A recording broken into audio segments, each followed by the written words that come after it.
안녕하세요. 진실하고 지혜로운 삶을 위한 팟캐스트 11번째 시간입니다. 지난번에는 특별한 손님과 대화를 나누었는데요. 즐거운 시간이셨기를 바랍니다. 오늘은 많은 분들이 관심을 가지고 계신 바운더리에 대한 이야기를 하겠습니다. 바운더리는 정서적인 건강을 말하려고 하면 꼭 한 번은 짚고 넘어가야 하는 중요한 주제인데요. 특히 건강한 인간관계는 바운더리를 어떻게 잘 이해하고 유지하는지에 달려있다고 해도 과언이 아닐 정도로 중요한 주제입니다. 자, 그럼 시작하겠습니다. 바운더리는 한글로 경계, 영역 혹은 한계라는 말로 번역할 수 있습니다. 다른 말로 하면 사람과의 관계에서 적당한 선을 긋는 것과 그 뜻이 통한다고 할 수 있습니다.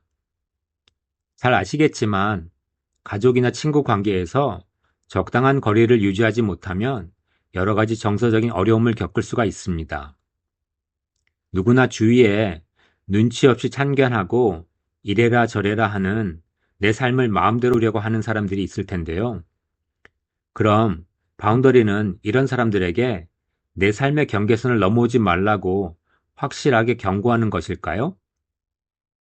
많은 분들이 바운더리를 잘 정하는 것이 다른 사람들에게 내 경계선 넘어오지 마 라고 확실히 알려주는 것으로 생각하는데 아주 틀린 생각은 아니지만 바운더리가 의미하고 있는 중요한 기본 사항을 우선 정리하는 게 좋겠습니다.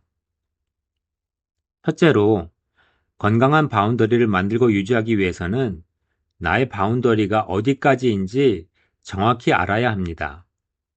내 삶의 목적과 가치관을 곰곰이 생각한 후에 내가 꼭 지키고 싶은 것, 그리고 인생을 의미 있고 지혜롭게 살기 위해서 필요한 것이 무엇인지 정하는 것이 우선입니다. 두 번째로 이해할 것은 바운더리는 해로운 사람을 배제하는 데 초점이 있는 것이 아니라 나의 건강한 삶을 위해서 내가 어떤 것을 할 수 있고 허용할 수 있는지 또 어디까지가 나의 한계인지 결정하는 데 중심을 두어야 한다는 사실입니다. 일단 건강한 바운더리를 정하고 나면 다른 사람이 나의 바운더리를 지키도록 하는 데 관심을 두기보다는 나의 바운더리를 존중하지 않고 침범하는 사람들에 대해서 내가 어떻게 반응하고 어떻게 해결을 할까에 중점을 두어야 합니다.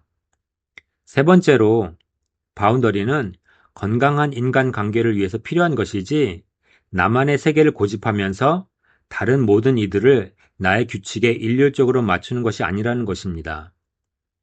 상황에 따라서, 관계에 따라서 바운더리는 조정될 수 있고 또 나의 바운더리가 어디까지인지를 다른 사람들이 잘 이해할 수 있도록 정확하게 설명하고 그것에 따라서 나의 삶을 능동적으로 살아가는 것이 건강한 바운더리 세팅이라고 할 수 있겠습니다. 바운더리에 대해서 중요한 것을 몇 가지 설명드렸는데요. 이번에는 우리가 흔히 범하는 바운더리에 대한 실수를 예를 들어서 설명을 드릴까 합니다. 평소에는 소극적인 태도로 일관하다가 누군가 나의 삶을 침범하는 것이 참을 수 없을 정도가 되어서 화가 났을 때 너는 꼭 그런 식이야. 내 바운더리를 넘어오지 말아줘. 너는 나를 너무 힘들게 하거든? 라고 말하는 것입니다. 이런 반응은 그 사람의 행동을 원하지 않는다는 것을 분명히 표현하긴 했지만 부족한 점이 몇 가지 있습니다. 첫째로는 화가 나기 전에 서로 감정이 고조되기 전에 나의 바운더리에 대해서 침착히 말해주지 못했고 둘째로는 타인의 행동이 나를 힘들게 만들고 있다고 말하면서 나의 삶의 통제권, 나의 삶의 결정권이 다른 이에게 달려있다고 그릇된 메시지를 주고 있습니다.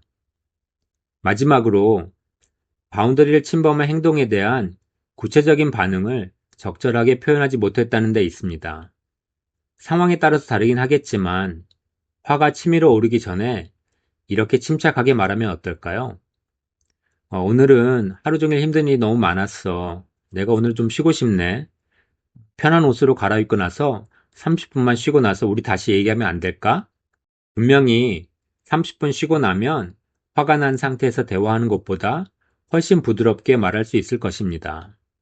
또 이런 반응은 상대방과 나의 요구를 다 충족시키면서 나의 한계와 내가 구체적으로 할 수 있는 일이 무엇인지 분명히 밝히는 건강한 대답이라고 할 수 있습니다.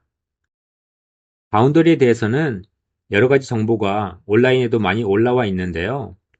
어떻게 바운더리를 잘 설정할까에만 신경 쓰지 마시고 바운더리에 대한 오해, 그릇된 바운더리 설정에 대해서도 알아보시면 좋겠습니다. 바운더리에 대해서 잠깐 얘기하다 보니 벌써 마칠 시간이 되었는데요. 다음 에피소드에서는 심리 검사 전문가인 제가 왜 아직도 제 MBTI 타입이 무엇인지 자꾸 헷갈려 하는지 설명드리도록 하겠습니다. 그럼 다음 시간까지 안녕히 계세요.